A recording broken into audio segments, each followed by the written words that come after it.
السلام علیکم سامعین، 22 ربیع الاول اور 15 ستمبر ہے۔ خبر کا عنوان ہے ملت اسلامیہ خطرے میں ہے، بحران میں ہے اور وقت دعا ہے۔ دراصل آج اوقاف کے بارے میں سپریم کورٹ کا فیصلہ سامنے آنا ہے۔ آپ کو پتہ ہے کہ گزشتہ دنوں میں سپریم کورٹ میں یہ بحث چلی تھی وقف جائیدادوں کے بارے میں۔ اس وقت فاضل جج صاحبان نے فیصلہ محفوظ رکھ لیا تھا۔ وہ فیصلہ آج سامنے آنا ہے۔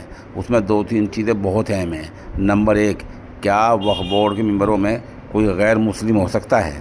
نمبر 2، کیا ضلع کلکٹر کو اختیار حاصل ہے؟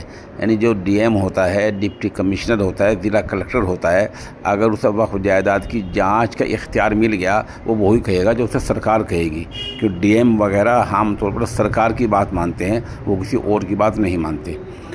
دوسرے کہ سرکار کا زیادہ دخل نہ ہو۔